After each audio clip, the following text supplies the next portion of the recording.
Chicago was a city created by immigration entirely. Um, when when Hyde Park became part of the city of Chicago, it was through a process called annexation, where a relatively small city annexed much of the area surrounding it. And then after those annexations occurred, immigrants poured in from everywhere. Many of those immigrants up until the 1930s came from European countries. And by by the beginning of the 19th century, the 20th century, the early 1900s, black people living in the South began to look to the northern cities as a place where they could move and have a better life.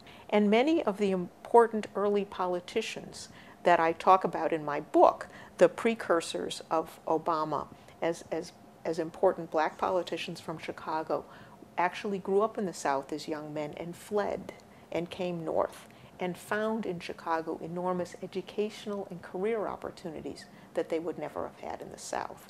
At the same time, housing restrictions were very, very intensely enforced. We had what we called racial covenants that were in the deed to your home. The deed to your home, when you bought it, the deed you would receive, the title papers, would say that you could not legally sell to a black person. There were restrictive covenants all over the south side of Chicago, and only one narrow strip of land, which was the Black Belt, was exempt from those restrictions. So that part of the city was intensely vibrant and lively, but unbelievably overcrowded. And black people were always pushing at the edge. There were simply too many people to live there. So they were pushing at the edge to acquire more housing.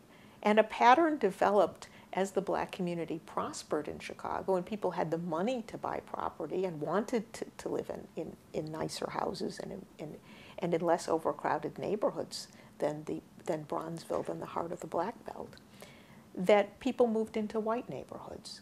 And what would happen then was usually rather quickly the neighborhood would be transformed from white to black. That's a process Barack Obama describes in his first book when he talks about the work he did community organizing. He worked in a community called Roseland, which had once been a white community and changed within 5 years to being an entirely black community.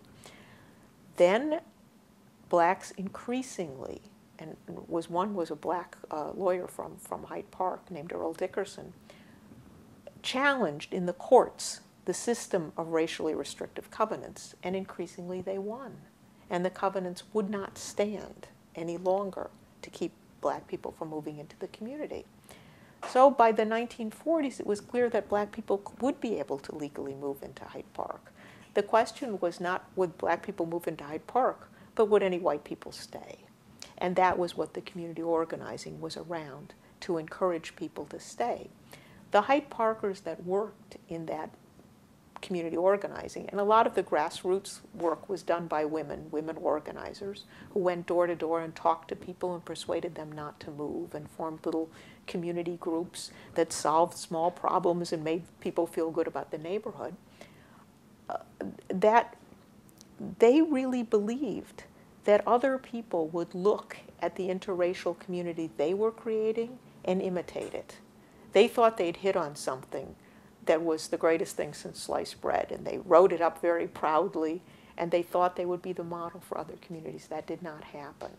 I think Hyde Park possessed a lot of resources in the lakefront, in the university, and other things like that that kept people in the neighborhood, that other communities didn't have that kind of anchor institutions and that kind of resources, and could not retain the white community. And one of the most interesting aspects of Hyde Park is that the racial balance that was essentially achieved by the early 1950s has lasted to the present time.